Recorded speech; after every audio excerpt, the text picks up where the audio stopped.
not because it wasn't requested, but because the government claimed it was not preserved due to technical error. Read that again as it scrolls past. After multiple timely demands, after explicit notice of its, after the government knew beyond any doubt that this footage showed their own. Fuck it. Pulled over right here around the corner from the courthouse. My brakes have got to be changed. Super bad.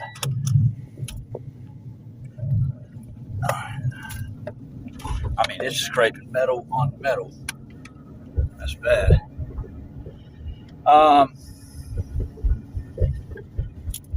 Ready to go. Ready to go. Whew. It hurts me every time I listen to that fucking. I gotta get this thing put. I gotta get new rotors and new brake pads for this thing like within the next day. I hope you can hear me now. I saw the Vigilance Committee on there. I appreciate you letting me know you couldn't hear the audio, man. Apparently, with and let me do this too. There we go, 5x5. Awesome. Awesome. Let's see.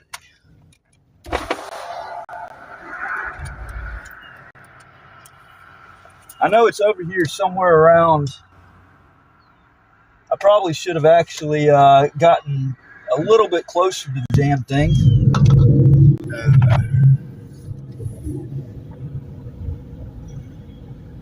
Let's see, I know it's Broad Street. So this is the constitutional challenge. This is honestly a waste of time for a judge that, I mean,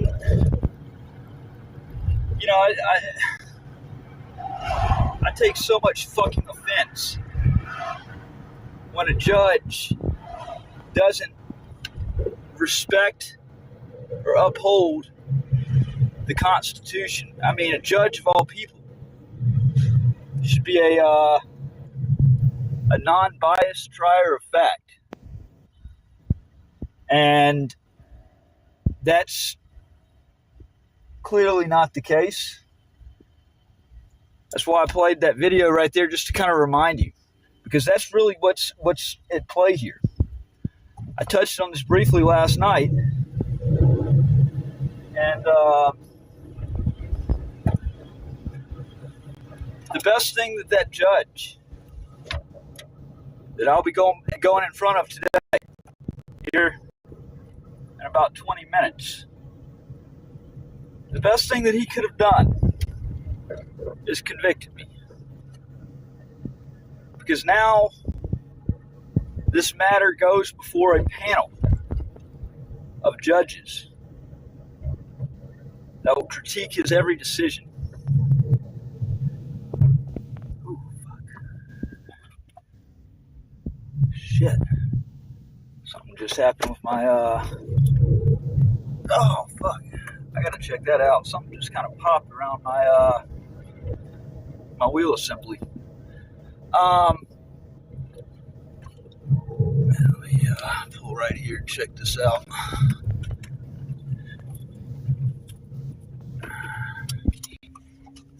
Yeah, it went from bad to worse. I think there's something on my parking brake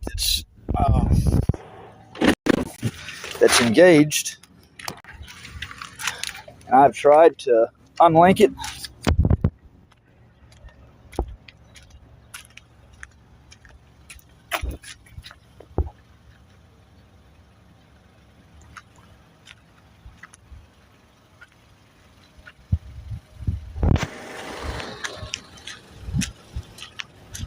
Before I get off track, what I was saying, the question's no longer was I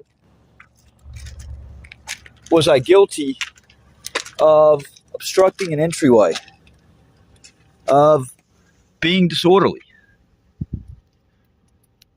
The real question now becomes, can the government destroy evidence, not preserve evidence? Can it grotesquely violate the First Amendment in the first place that caused the additional elements of the First Amendment to get activated? Because there's 5 elements. There's 5 main elements of the First Amendment. We all know that. Freedom of speech, freedom of religion, freedom of the press, the right to peacefully assemble, and the right to petition the government for redresses, protest. And when any of these rights under the First Amendment are attacked and targeted, it's our duty to enforce the others even stronger. And that's what I did. It's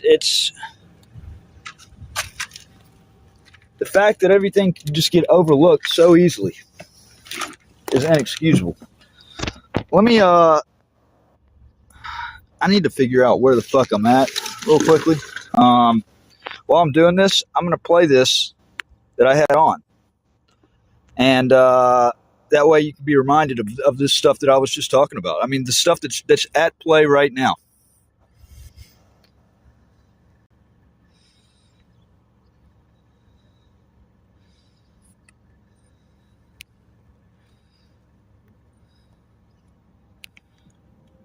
As you watch this ruling scroll by on your screen, I want you to understand something very clearly. This document is not justice. It's not neutrality. It's not faithfully to the facts. What you are reading is legislation. You'll see language that sounds judicial, measured, restrained, authoritative. But language alone does not make a ruling legitimate. What matters is what is confronted and what is avoided. And what this ruling avoids is the truth. Let's start with the evidence that was never preserved. The most critical video evidence in this case, evidence that showed U.S. Marshals waving me forward, inviting me toward the courthouse door, and creating the very conduct they later criminalized, was not produced.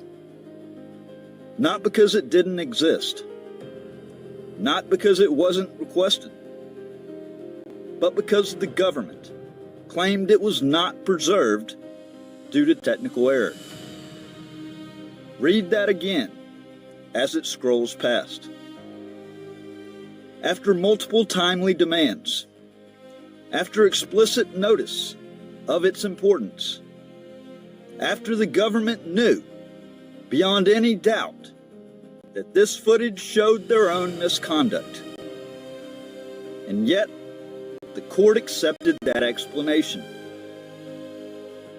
In any real courtroom, any courtroom governed by precedent, due process, and basic fairness, the loss of exculpatory evidence does not benefit the government. It destroys their case, but not here. Here, the court excused the marshals, excused the prosecution, and shifted the burden onto the defendant. That is not law. That is favoritism. As this ruling scrolls, notice what you will not find. You will not find a serious analysis of entrapment, even though the record shows federal officers initiating contact, signaling me forward, and escalating only after I criticized them. You will not find a meaningful discussion of selective enforcement, even though others recorded freely and moved unchallenged until my message became inconvenient. You will not find a finding of actual obstruction, because there was none. The door was locked, marked emergency exit only. No member of the public was blocked. No access was impeded. No operations were disrupted. What the court relies on instead is speculation. What could have happened? What might have been perceived? What security officials claim they felt? That is not a criminal standard. That is not proof beyond a reasonable doubt. That is fear elevated above facts. Now pay attention to the timing. The judge ordered, by his own words, that a ruling would issue by or before January 15th. That deadline mattered, not symbolically, legally. And yet this ruling came a day late. Judges do not miss deadlines when decisions are easy.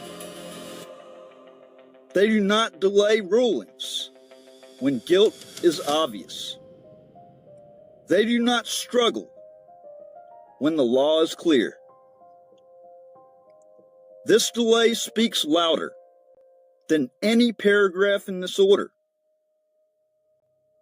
It tells you this case was not simple. It tells you acquittal was on the table. It tells you the court knew reversal risk existed. And instead of following the law, the court chose preservation of authority, of relationships, of institutional comfort. As you scroll further, you'll see repeated assurances that this ruling was content neutral. But neutrality is not declared. It's demonstrated. When enforcement begins only after criticism of federal agents, when profanity becomes disorderly only when directed upward, when cameras are tolerated until they document misconduct, that is not neutrality. That is retaliation with better grammar. This ruling tries to separate speech from conduct, pretending the two are unrelated. But protest is conduct. Journalism is conduct. Recording government officials is conduct. The First Amendment does not protect speech in a vacuum. It protects it in the real world, where cameras are held, signs are raised, voices are heard, and officials are made uncomfortable. And that is the real offense here. Discomfort. As this ruling scrolls, understand what you are witnessing. You are not watching a court explain why I was guilty. You are watching a court explain why the government should not be embarrassed. Now let me say something that may surprise you. This conviction is the best possible outcome. An acquittal here would have buried the misconduct. It would have insulated the marshals. It would have prevented review. Instead, this ruling created something far more dangerous to abuse of power. A record. A record of missing evidence. A record of ignored precedent. A record of forum manipulation. A record of speech reframed as nuisance. A record of deadlines missed and standards lowered, and records traveled. This case now leaves this courtroom. It goes to judges who were not present, judges who do not answer to the marshals, judges who are not invested in justifying what happened here. So I want to say this directly. Thank you, Judge Thomas LeBlanc. Thank you for putting your reasoning on paper instead of doing the easy thing.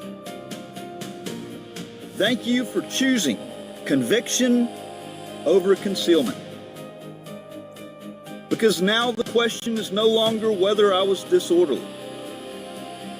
The question is whether the government can destroy evidence, bait citizens, criminalize journalism, and rely on judicial indulgence to escape accountability. That question will be answered. Not here. Not by one magistrate judge, but by a panel of judges who will read this ruling the same way you are right now. Slowly, carefully, and with the benefit of distance. And when they do, this ruling will not stand. Because the Constitution does not bend for convenience. It does not yield to embarrassment. And it does not disappear because federal agents demand it. Scroll on. Let the record speak. And just so everybody knows, there's an article posted on WTPnews.org. www.wtpnews.org. Everything has been well documented in this case. There are things that certainly need to be made privy to the public. It is my intention to do exactly that. Make sure the public gets what the public deserves.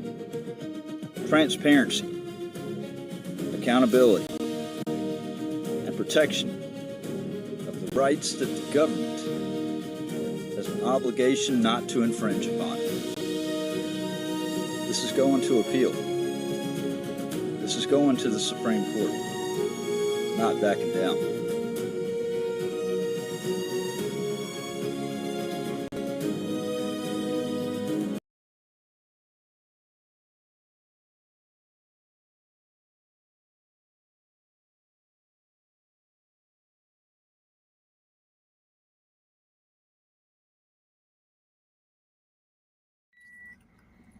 All right.